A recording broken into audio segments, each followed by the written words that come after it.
अगर आप बिहारी हैं तो यह वीडियो सिर्फ आपके लिए है। दिल थाम के देखिएगा और सुकून से जो हम कहने जा रहे हैं उसे सुनिएगा, समझिएगा और मुनासिब लगे तो सरकारों से पूछिएगा। बिहार में रामविलास पासवान के बेटे को क्या मिला? केंद्र में मंत्री बनाया गया ना। जीतन राम मांझी जी के बेटे को क्या मिला? बिहार सरकार में मंत्री बनाया गया।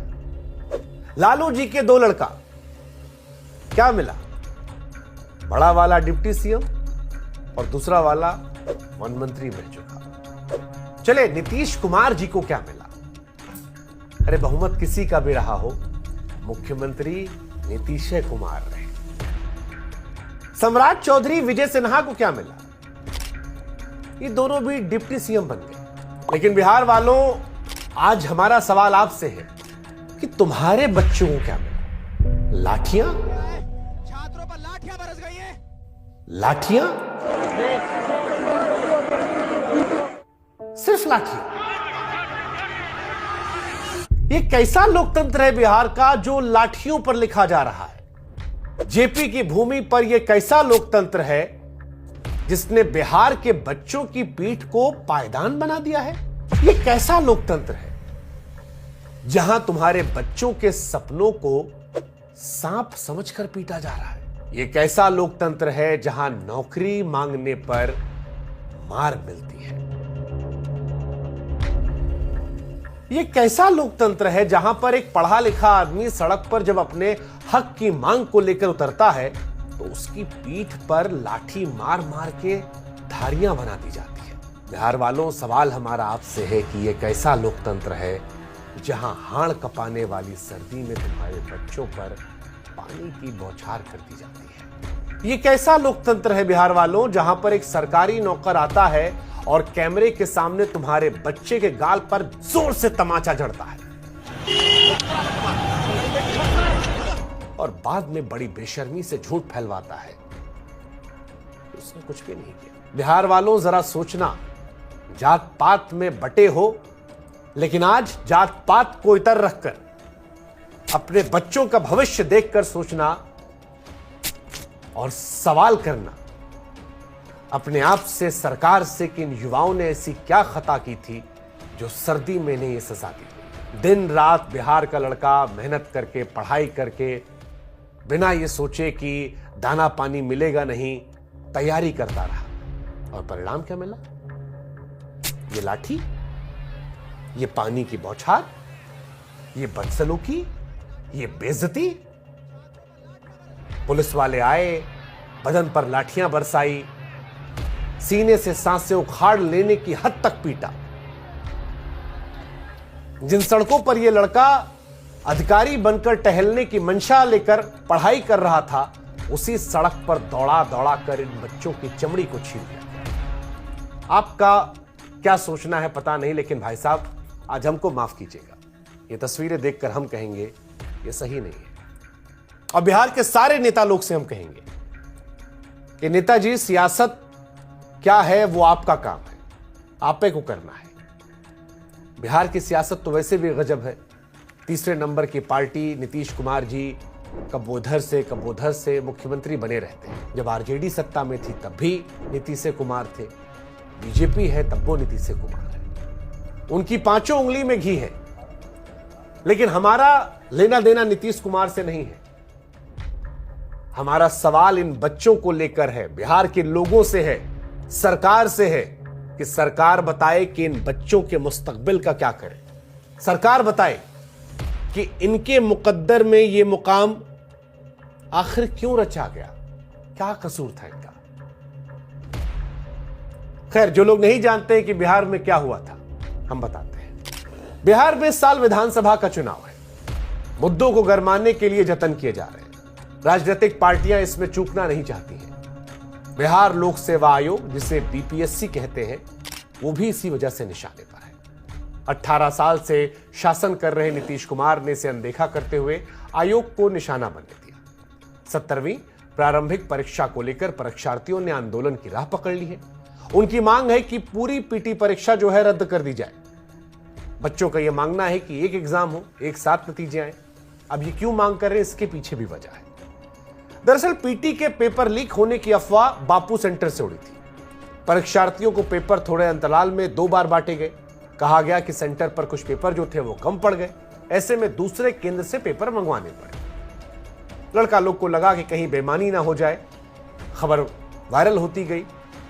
बच्चे अपने भविष्य को लेकर डरे हुए थे और इसी वजह से परीक्षा का बहिष्कार करते हुए हंगामा करने लगे। इसी हंगामे के दौरान पटना के डीएम चंद्रशेखर सिंह ने एक परीक्षार्थी को थप्पड़ जड़ दिया। हंगामे के चलते बापू सेंटर की परीक्षा रद्द हो गई।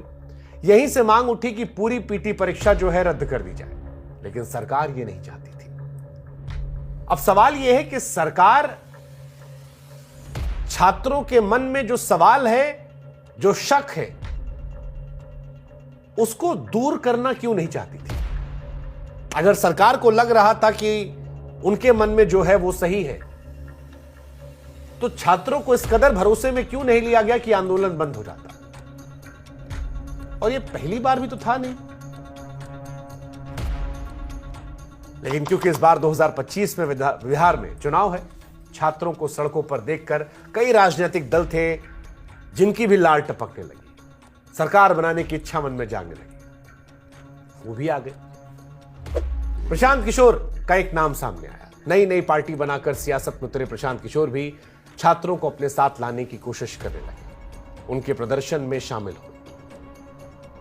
लेकिन पुलिस ने जब लाठी चार्ज किया तो लाठी प्रशांत किशोर की पीठ पर नहीं पड़ी। मार खाने के लिए बिहार का लड़का लोग खड़ा था। पानी की बौछार प्रशांत किशोर पर नहीं पड़ी। पीठ को पायदान प्रशांत किशोर के नहीं बनाया गया।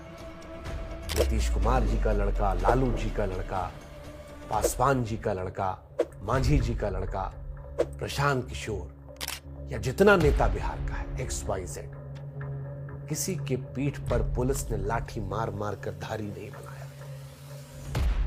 धारी बिहार के लड़का की पीठ पर बनी। और बच्चों जिनकी पीठ पर लाठी की धार बनाई गई, वो पुलिसिया कार्रवाई ये बताती है कि सरकार में बैठे लोगों का पुलिस तंत्र पर नियंत्रण नहीं है। क्योंकि स्थिति ऐसी नहीं थी कि लाठी चलाने की नौबत आती। ये समझने में देर नहीं लगनी चाहिए कि ऐसा करवाया गया। ऐसे लोग तंत्र पर हावी हैं जो इस मुद्दे को तूल देना चाहते थे। सरकार चाहती तो शुरुआत में ही समाधान का इरादा जताकर आंदोलन को भड़कने से रोक सकती थी। जब समस्या सिर पर चढ़ी तब परीक्षार्थियों के प्रतिनिधियों की बात भी हुई थी। उप मुख्यमंत्री सम्राट चौधरी ने मुख्यमंत्री से बातचीत के बाद बयान दिया कि सरकार जल्द ही समाधान निकालेगी। कहा कि ये मुद्दा बनाओ अभियान का हिस्सा है। एनडीए सरकार आयोग की स्वायत्तता में दखल नहीं देगी, जैसा पिछली सरकारें करती आई हैं। राजनीतिक बयानबाजियों का दौर चला, लेकिन सरकार को भी अपने गिरेबान में कम से कम एक बार तो झांकना चाहिए, और आयोग को भी, क्योंकि बीपीएससी में यह कोई पहला विवाद नहीं है, बल्कि विवादों से बीपीएससी का गहरा नाता रहा है। उदाहरण के तौर पर साल 2023 में प्रारंभिक परीक्षा के पेपर लीक होने का मामला सामने आया था। 56वीं 59वीं परीक्षा में भी गड़बड़ झाले की खबर आई थी। तब घूस लेकर डीएसपी बनने का केस खुला था और मुकदमा भी दर्ज किया गया था। बीजेपी के विधान पार्षद रहे आयोग के सदस्य रामकिशोर सिंह 30 लाख रुपए लेकर नौकरी देने के मामले में घिरे थे।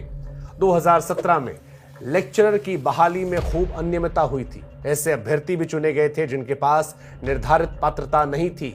यहां तक कि इंटरव्यू नहीं देने वाले भी यहां सेलेक्ट हो गए थे। लिस्ट यही नहीं थमती है, बीपीएससी के साथ जुड़े विवादों की लिस्ट आगे भी है। 2003 हो या 2005, गलत चयन, घोटाले, अनियमितता के मामले लगातार सामने आते रहे। आयोग की पूर्व अध्यक्ष रजिया तबस्सुम सहित 13 अधिकारियों पर आरोप भी तय हुए थे। एक अध्यक्ष राम सिंह को विवादों के चलते पद से हटाया गया था। ऐसा भी हुआ था कि उत्तर पुस्तिकाओं से छेड़छाड़, कंप्यूटर से दस्तावेज मिटाने, पैसों के लेन देन के प्रमाण मिले। साल 1996 में तो इंजीनियरिंग कॉलेजों में एडमिशन का बड़ा घोटाला हुआ था। तब जांच की आंच तत्कालीन विज्ञान मंत्री बृज बिहारी प्रसाद तक पहुंची थी और उस घोटाले में तत्कालीन अध्यक्ष लक्ष्मी रंगत को जेल की हवा भी खानी पड़ी थी। कई विवाद ऐसे हैं जो खुद इन्हीं मुख्यमंत्री नीतीश कुमार जी के कार्यकाल में हुए थे। आसान शब्दों में कहें तो बीपीएससी सरकारी संरक्षण में नौकरी बेचने वाले गिरोह तंत्र के माफिक काम करने के लिए कुख्यात रहा है। आज भी धरना आयोग प्रदर्शन का अड्डा बना हुआ है और शायद ही कोई बहाली और परीक्षा परिणाम ऐसी रही हो जो बिना विवाद के हुई हो। अब नीतीश कुमार जी भले ही कहते हो कि भैया भ्रष्टाचार पर हमारा 0 टॉलरेंस का नारा है, लेकिन लोक सेवा आयोग की कथाएं नीतीश जी के इस कथन को सीधे सीधे झुठला देती हैं। ताजा विवाद भले ही मुद्दा निर्माण का हो, लेकिन सच ये भी है कि इसे पनपने तो नीतीश सरकार ने दिया है। और इस सियासी रस्साकसी में अगर नुकसान किसी का हुआ है तो वो सिर्फ बिहार के छात्रों का। करियर किसी का मुश्किल में पड़ा है तो सिर्फ बिहार के छात्रों का। भविष्य किसी का दांव पर लगा है तो बिहार के छात्रों का। पीठ पर मार किसी के लगी है तो बिहार के छात्रों की। और जूता खुल गया है, देखिए। इसीलिए आज ये सवाल हम पूछ रहे हैं उन लोगों से जो जिम्मेदार हैं। सवाल हम पूछ रहे हैं अब की बार नीतीश कुमार का नारा देने वाले बिहार के मुख्यमंत्री नीतीश कुमार जी से कि नीतीश कुमार जी, इन छात्रों के मन की जो पीड़ा है, इन छात्रों के मन में जो सवाल है कि आखिर कब मिलेगा इंसाफ सरकार, बता दो जरा नीतीश कुमार। पूछ रहे हैं कि कम से कम एक बार इनसे मिल तो लो सरकार। कब मिलोगे ये बता दो नीतीश कुमार, क्योंकि ये लड़के हैं इंसाफ के हकदार। जरा बता दो इनको इंसाफ कब मिलेगा सरकार। और हां, याद रखिएगा कि सरकारें तो आती जाती रहती हैं। सरकारों को बनाने बिगाड़ने का सारा जिम्मा जो होता है वो नौजवानों पर ही होता है। यूं ही किसी सयाने ने नहीं कह दिया था कि जिस ओर जवानी चलती है उस ओर जमाना चलता है। कहीं ऐसा ना हो कि इस दौर का नौजवान मौजूदा सरकार का जमाना बदल दे। बिहार की जनता, नीतीश कुमार जी, सरकार, सिस्टम से जुड़े लोग, ये कुछ सवाल हैं जो हम पूछ रहे हैं। अच्छा लगेगा तो इस वीडियो को आगे बढ़ाकर इन लोगों से आप भी सवाल पूछ लीजिएगा। जय हिंद, जय भारत।